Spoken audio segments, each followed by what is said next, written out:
नमस्कार, प्रणाम और आप तमाम लोगों का पुनः भादरा लाइव के एक बार एपिसोड में स्वागत है। और आज हमारे साथ दीपांशु बेनीवाल मौजूद है। दीपांशु बेनीवाल मूल रूप से भादरा से हैं और इनके पिताजी सुरेंद्र जी बेनीवाल टीचर हैं। और ऐसे में इनका नीट में चयन हुआ है। दीपांशु ने काफी मेहनत की अपने इस मुकाम को पाने के लिए, और जितनी मेहनत इसने की है उससे कड़ी ज्यादा मेहनत इनके माता पिता ने इसको यहाँ तक पहुंचाने में की है। और गुरु कृपा कोचिंग इंस्टीट्यूट का भी काफी सहयोग है। ऐसे में भादरा से आज दीपांशु हमारे साथ इस वक्त मौजूद है, जो कि नीट में हाल ही में सिलेक्ट हुए हैं और दिल्ली में इनको कॉलेज मिला। दीपांशु, बहुत बहुत बधाई हो आपको। धन्यवाद।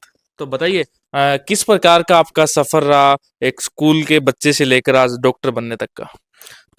सफ़र मतलब इतना भी कोई मुश्किल नहीं था। हाँ, हम्म। पढ़ाई करनी पड़ती है, हम्म। लेकिन साथ-साथ में इतना भी कोई पढ़ाई का ज़ोर नहीं था। हम्म। जी, हुँ, बोलिए। कोचिंग के साथ-साथ और कोचिंग वाले जो हम्म। भी काम हम्म। देते थे वो हम्म। हाथों-हाथ रोज़ की रोज़ हम्म। करना, रोज़ रिवाइज़ करना हम्म। और बस इसी सब के साथ हो जाता है। तो अ, कब आपके मन में आया कि डॉक्टर बना जाए, डॉक्टर बनता है? किस क्लास में आया, किस समय आया, किसको देख कर आया? 10th के बाद ही आ गया था हम्म। ये तो। और भैया डॉक्टर हैं तो हम्म। उनको देख के। अच्छा, भैया से आप इंस्पायर हो गए। हाँ, तो जीसीआई में जाने का फिर कैसे प्लान किया? जीसीआई के बारे में सुना था काफ़ी आस-पास हम्म। और बहुत लोगों का सिलेक्शन भी हुआ उधर से हम्म। जानकारी में, तो उस हिसाब हम्म। से। तो एआईआर फर्स्ट आया है महेश का। हाँ, फर्स्ट हम्म। आई है इस बार तो जीसीआई। जीसीआई देखिए फर्स्ट रैंक पे आई है। बहुत बड़ा चैलेंजिंग काम होता है कि एआईआर फर्स्ट, इतने टफ एग्जाम में भी एआईआर फर्स्ट लाना। तो वहां का आपको लगा कि चयन एकदम अच्छा है मेरा? हाँ, बिल्कुल तो क कैसा माहौल, कैसा आपको मिला उस कोचिंग के अंदर?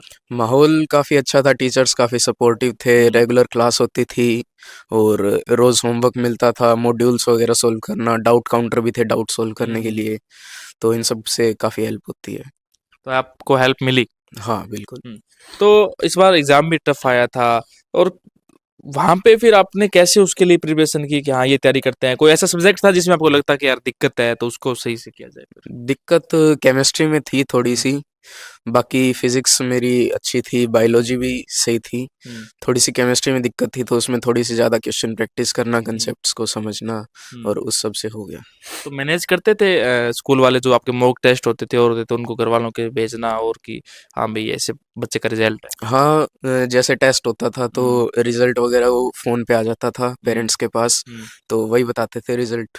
देखिए, एक स्कूल का बच्चा होना अलग विषय हो जाता है, उसी में नीट का अलग से सिलेबस। तो सिलेबस देख के ऐसे नहीं लगा कि हाँ यार गड़बड़ हो सकती है, मुश्किल हो जाएगा? क्योंकि स्कूल की लाइफ और कोचिंग की लाइफ में थोड़ा सा तो अंतर है। नहीं, सिलेबस तो सेम ही होता है, 11th-12th का जो हम्म। सिलेबस होता है वही आता है नीट के नीट में अंदर। आता है। लेकिन बस फ़र्क थोड़ा-सा वो मॉक टेस्ट जो हम्म। करते हैं, एमसीक्यू प्रैक्टिस करना, उन सब का पड़ता है। 1 मिनट के अंदर 1 सवाल सॉल्व करना। तो मॉक टेस्ट का कितना फायदा मिला आपको? मॉक टेस्ट का बहुत फ़ायदा मिला, प्रैक्टिस हो जाती थी, टाइम हम्म। मैनेजमेंट की प्रैक्टिस हो जाती थी हम्म। और तो मतलब आपको फायदा मिला उस चीज से। हाँ, बिल्कुल। हम्म।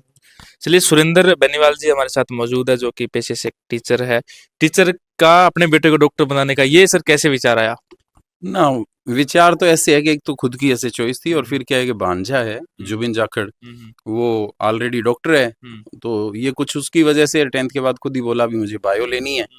तो मैंने कहा कोई बात नहीं, हालांकि मैं फिजिक्स से हूँ तो मैं क्या पता मैथ्स के फेवर में था, लेकिन ये बोला भी बायो लेनी है, तो बिना किसी ना नुकुर के इसको कहा भी ठीक है बायो ले ले।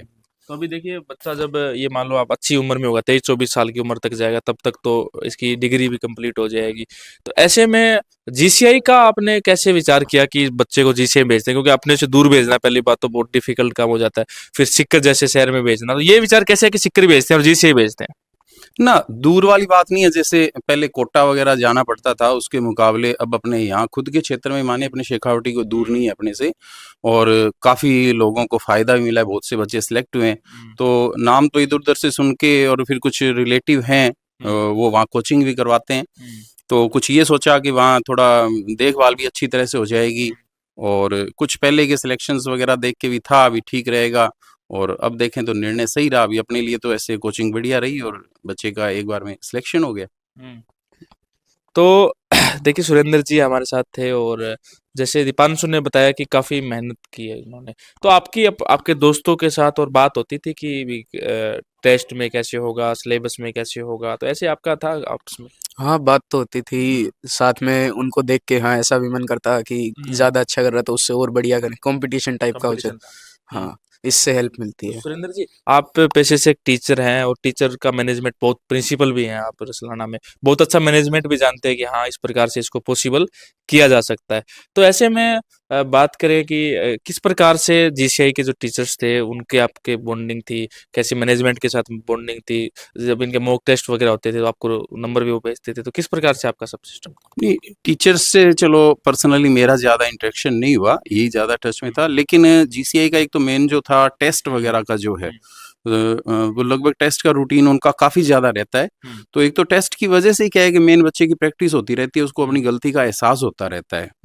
और बाकी ये है कि टीचर्स जैसे ये खुद ही बताता था, अभी सारे जो है बढ़िया थे, मतलब किसी सब्जेक्ट में कोई प्रॉब्लम नहीं आ रही थी और हर सब्जेक्ट के अंदर लगभग वहाँ एक्सपर्ट टीचर्स थे। और फिर कुछ कह रहा हूँ रिश्तेदारी में हैं अपने बड़े जीजा जी हैं, उनके छोटे भाई हैं वेद जाखड़, वो वहीं पे हैं, तो बाकी वो संभाल लेते थे, उनको कह देते थे कोई दिक्कत आती थी, हालांकि ऐसी कोई दिक्कत आई भी नहीं कभी। देखिए दीपांशु की माताजी हमारे साथ मौजूद है।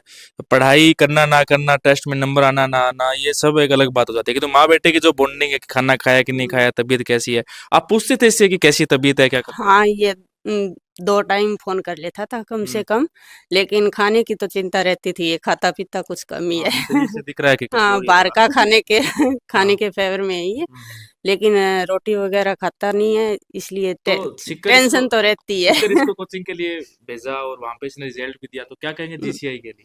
जेसीआई के लिए बहुत अच्छा रिज़ल्ट रखा है इसने हुँ, और बहुत अच्छा मतलब टेस्ट में नंबर लेके आया है, फर्स्ट हुँ, बार में इसका सिलेक्शन हो गया, तो हुँ। बहुत खुश हैं। तो चलिए सुरेंद्र जी, आप देखिए एक बुद्धिजीवी व्यक्ति हैं, सारे लोग आपको सुन पा रहे होंगे।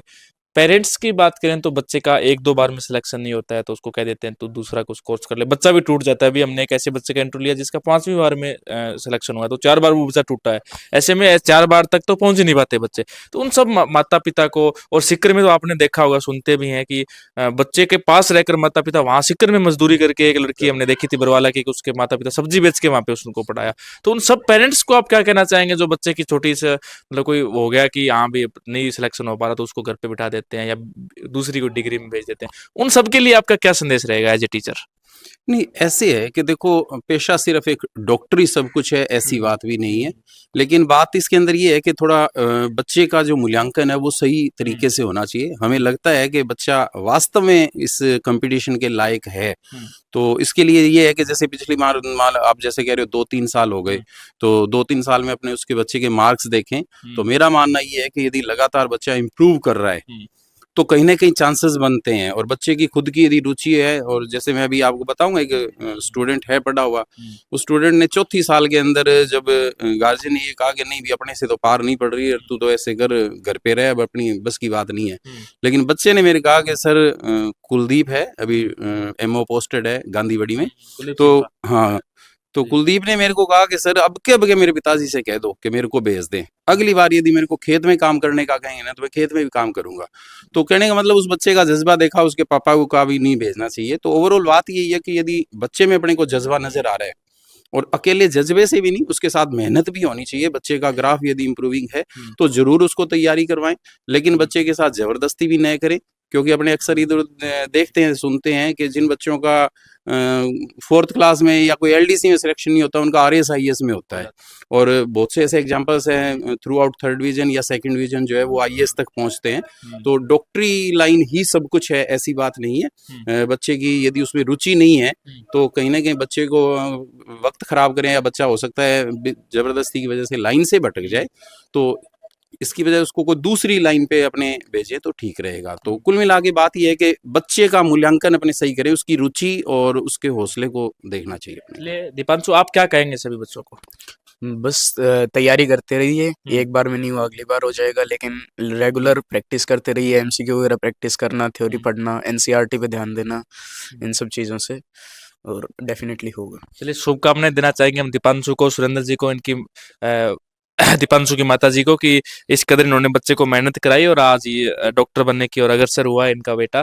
दिल्ली में ये अभी अपनी डिग्री पूरी करेगा और आप सब लोग इस वीडियो को शेयर करें। इस प्रकार से बहुत सारे बच्चों का भी हम आपको बातचीत करेंगे और अगर आप तैयारी करते हैं, अगर कुछ पूछना चाहते हैं तो भी आप अपने सवाल हमें कमेंट्स में भेज सकते हैं। तो सब लोग जी, आप कुछ और कहना चाहेंगे? बस नहीं, ऐसे है कि जीसीआई का भी जो है सिलेक्शन हुआ है, उसके लिए हमारी तरफ से, पूरे परिवार की तरफ से बहुत बहुत आभार है। और आप आज घर पे आए, आपका भी स्वागत, धन्यवाद। चलिए, तो जीसीआई को और सबको शुभकामनाएं देना चाहेंगे भादरा लाइव की तरफ से भी। तो आप सब लोग इस वीडियो को शेयर करें, ज्यादा से ज्यादा लोगों तक पहुंचाएं। आप तमाम लोगों का बहुत बहुत धन्यवाद।